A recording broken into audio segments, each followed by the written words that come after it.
আমার মা নয়, এটা কোথা থেকে যেন পাগল। এমন বলার পর মা কান্না করে আর বলে, সন্তান তুমি দুনিয়ার জমিনের সবার চক্ষু ফাঁকি দিতে পারো, কিন্তু আমি মায়ের চক্ষু ফাঁকি দিতে পারো না। তুমি কি জানো না তুমি তোমার বাবাকেও পাও না? আমি মা কত কষ্ট করিয়া করিয়া তোমাকে লালন পালন করেছি, কিন্তু নিমক হারাম সন্তান তারপরেও ওই মাকে মা বলে পরিচয় দেয় না। মা চিন্তা করলো, যদি আজকে আমার সন্তান পরিচয় না দেয় তাহলে আমি কিভাবে কি করব। তার কারণে ওই জনম দুঃখুনি মা ওই সন্তানের পায়ে জড়াইয়া ধরি, নাফরমান সন্তান মাকে লাথি দিয়ে জমিনে পালাইয়া দেয়। মা অচেতন হইয়া জমিনের মধ্যে পড়ে যায়। হঠাৎ করে কিছুক্ষণ পর জ্ঞান আসার পর মা আবার ওই সন্তানের পায়ে জড়াইয়া বলে, এরে সন্তান তুমি আমাকে খাবার দেওয়ার প্রয়োজন নাই, একটা বার শুধু আমি মাকে মা বলে ডাক দাও। কিন্তু নিমক হারাম সন্তান ওই মাকে আবারও লাথি দিয়া পালায়া দেয়। ওই মা অচেতন হইয়া জমিনে পড়ে যায়। এরে বাবা, এই ঘটনা থেকে ইবরত হাসিল করো, শিক্ষা অর্জন করে নাও। যত বড় কিছু হয়ে যাও, মা বাবার দোয়া ছাড়া কিছুই হতে পারবা না। এরে যুবক সন্তান, ওই সন্তান নাফরমান সন্তান মাকে কষ্ট দিয়া চলে গেল। আদরের স্ত্রী ডাক দিয়া বলে, আজকে আমি আর অফিসে যাব না। ওই মা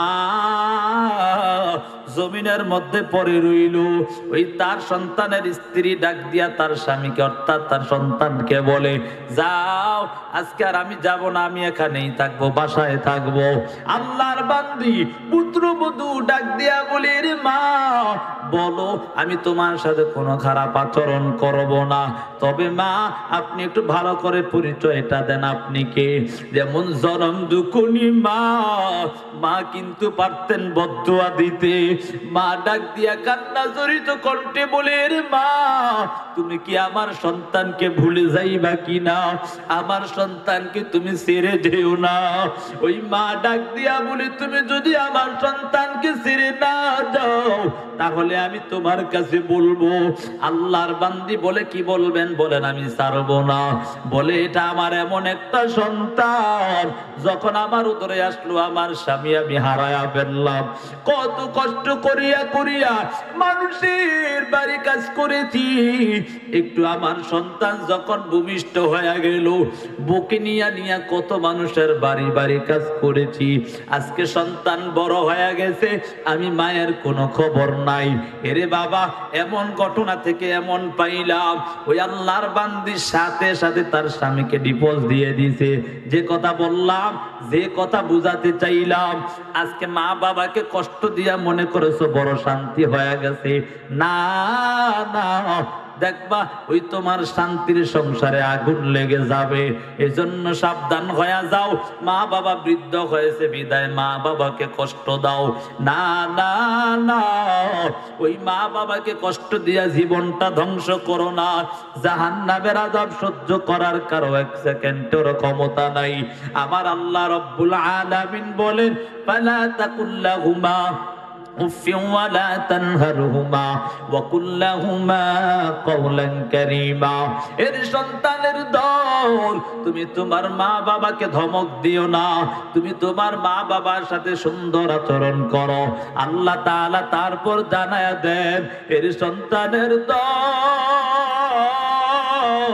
ওয়া কুল লাহুমা কওলান কারীমা ওয়াকফিদ লাহুমা জানাহাদ যুল্লি মিনার রাহমা ওয়া কুর রাব্বিরহামহুমা কামা রাব্বায়ানি সগীরা। এর সন্তানের দল, ওই মা বাবার জন্য আমার আল্লাহর কাছে দোয়া করো, বিনয়ের ডানা বিছিয়ে দাও। আল্লাহর কাছে বলো, দয়ার মালিক, আমার মা বাবা আমার জন্য কত কষ্ট করেছে, ও আল্লাহ আমার মা বাবাকে তুমি তেমন শান্তিতে রেখো রে আল্লাহ। সন্তান যখন মা বাবার জন্য দোয়া করবে, আমার আমার আল্লাহ সেই সন্তানের দোয়াও কবুল করে নিবে। এর যুবক সন্তান, এই দুনিয়ার আগুন কিছুই না। যদি গুনাহগার, নাফরমান, বেঈমান, বেনামাজি, অবাধ্য সন্তান হয়ে কবরে যাও, ওই কবরটা বড় ভয়ঙ্কর জানো। ওই কবরের দুই পাশের মাটির চাপ, এক পাশের হাড়গুলো অপর পাশে ঢুকে যাবে, এমন ভয়ঙ্কর অবস্থা হয়ে দাঁড়াবে। 70 থেকে 99টা সাপ। এর যুবক সন্তান জানো, হাদিসের মধ্যে আসছে, ওই সাপ যদি দুনিয়ার জমিনে একবার শ্বাস ফালাইতো, এই দুনিয়ার জমিনে কিয়ামত পর্যন্ত কোনো গাছপালা তরুলতা জন্মাইতো না। এর যুবক সন্তান, এমন ভয়ঙ্কর অবস্থা হয়ে দাঁড়াবে। ওই মা বাবার অবাধ্য হইয়া, নাফরমান, বেনামাজি হইয়া যদি কবরে যাও, মুনকার নাকির প্রশ্ন করবে, রবের পরিচয় দাও, ধর্মের পরিচয় দাও, নবীর পরিচয় দাও। বেনামাজি, নাফরমান, অবাধ্য সন্তান হইয়া যদি কবরে যাও, ওই কবরের মধ্যে শুধু বলবা, হাগালাদিরি, আমি কিছুই জানি না। আল্লাহ তাআলার ফেরেশতারা বলবে, এর মিথ্যাবাদীকে জাহান্নামের পোশাক পরায়া দাও, জাহান্নামের বিছানা বিছায়া দাও, তার সাথে আর আমাদের ব্যবহার ভালো হবে না।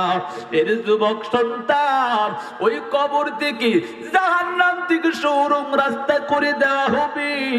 ওই জাহান্নামের আগুনের তাপ কলিজা পর্যন্ত ভুনা ভুনা হয়ে যাবে, পিপাসায় কাতর হয়ে যাইবা। আল্লাহকে ডাকবা, দয়ার মালিক, ও দয়ার আল্লাহ, একটু পানি দাও, পানি দাও। আল্লাহ তোমার কোন ডাকেই শুনবে না।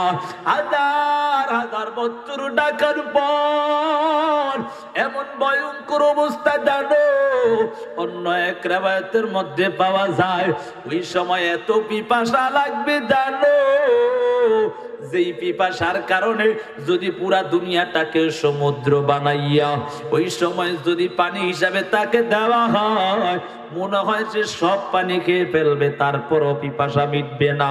এত ভয়ঙ্কর অবস্থা জানো। আল্লাহকে ডাকবা, আল্লাহ তাআলা আযাবের ফেরেশতা দিয়া আগুনের পাত্রের মধ্যে করিয়া রক্তপুঞ্জ পানি ঘামগুলোকে যখন দেওয়া হবে, ওই রক্তপুঞ্জ পানি ঘামগুলো আগুনের পাত্রটা হাতে ধরার পর হাতের মধ্যে যত গোশতগুলো খসে খসে জমিনের মধ্যে পড়ে যাবে। আবারও ডাকবা, ও দয়ার মালিক, ও দয়ার আল্লাহ, একটু পানি দাও। এত বছর হয়ে গেল, একটু পানিও পাইলাম না।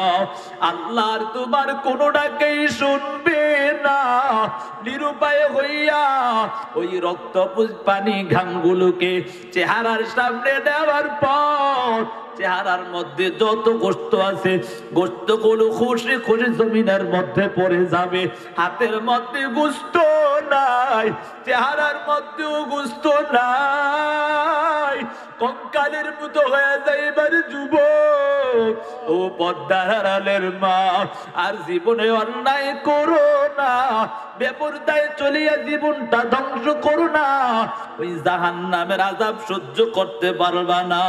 এমন ভয়ঙ্কর অবস্থার মধ্যে আমার আল্লাহকে ডাকবা, দয়ার মালিক, ও দয়ার আল্লাহ, এত বছর হয়ে গেছে রে মালিক, ও দয়ার আল্লাহ, একটু কি পানি পাইলাম না। দেখবা আল্লাহ তোমার কোন ডাকে ইশারা দিবে না। নিরুপায় হইয়া ওই রক্তপুঞ্জ পানিগুলোকে যখন মুখে দেওয়া হয়, কিতাবের মধ্যে লেখা হয় ভিতরে যত নারী বুড়ি আছে পিছনের রাস্তা দিয়া বের হয়ে যাবে। এর যুবক সন্তান, আজকে কি তাকাইয়া দেখো না, 9,30,00,000 মাইল দূরে সূর্য, ওই সূর্যের তাপ চৈত্র মাসে সহ্য করতে পারি না রে যুবক। ওই যখন হাসরের ময়দান আল্লাহ কায়েম করবে, আল্লাহ তাআলা সূর্যটাকে এক হাত বাঁধা হাত উপরে নিয়ে আসবে। আল্লাহ তাআলা বলবে, এর সূর্য তোর 12টা মুখ দ্বারা তাপ দেওয়া আরম্ভ করে দাও। সূর্যের তাপে জমিন তামা তামা হয়ে যাবে।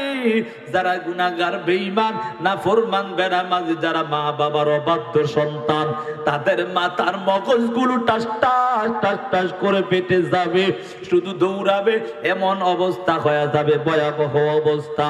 আমার আল্লাহ তাআলা বলবে, ওয়ামতাজুল ইয়াউমা আইয়ুহাল মুজরিমুন, এর গুনাহগারের দল, নেককারদের থেকে আলাদা হয়ে যাও। এমন ভয়ঙ্কর অবস্থা। এদিক দিয়ে আল্লাহর জাহান্নাম বলবে, ও দয়ার মালিক, ক্ষুধা লাগছে, খাবার দাও। আল্লাহ তাআলা বলবে, জাহান্নাম ধৈর্য ধর। তারপরও জাহান্নামের বিকট আওয়াজ কেমন যেন হাসরের ময়দান থরথর করে কাঁপতে থাকবে, এমন ভয়ঙ্কর অবস্থা হয়ে দাঁড়াবে। আল্লাহ বলবে, রে জাহান্নাম ধৈর্য ধর, একটু ধৈর্য ধর, বিচারের কাজটা সেরে নেই। তারপরও জাহান্নাম ধৈর্য ধরতে পারবে না। আল্লাহকে বলবে, ও দয়ার মালিক, বহু ধৈর্য ধরেছি, আর পারি না, খাবার লাগছে, খাবার দাও, ক্ষুধা লাগছে, আমার খাবার দাও। আল্লাহ তাআলা সাথে সাথে ৭০,০০০ শিকল লাগাইয়া, কোন বর্ণনায় পাওয়া যায় এক ঘন্টার মধ্যে ৭০,০০০ ফেরেশতা দিয়া, আবার কোন বর্ণনায় পাওয়া যায় বলে ৭০,০০০ ফেরেশতা দিয়া পিছনের দিকে টানা আরম্ভ করে দেয়। এমন অবস্থা হয়ে যায় রে বাবা। তারপর জাহান্নামের কেমন বিকট আওয়াজ, থরথর করে ওই হাসরের ময়দান কাঁপতেছে। আমার আল্লাহ, দয়ার মালিক আল্লাহ সাথে সাথে কিছু পানি আনিয়া ওই জাহান্নামের গায়ে ছিটা দেয়। জাহান্নাম দ্রুত বেগে পিছনের দিকে দৌড়ায়। এমন অবস্থা হয়ে গেল, আল্লাহর ফেরেশতারা বলে, ও দয়ার মালিক, ও দয়ার আল্লাহ, এগুলা কোন পানি দিলা? কোন সাগরের পানি দিয়েছো না জমজমের পানি দিয়েছো? আল্লাহ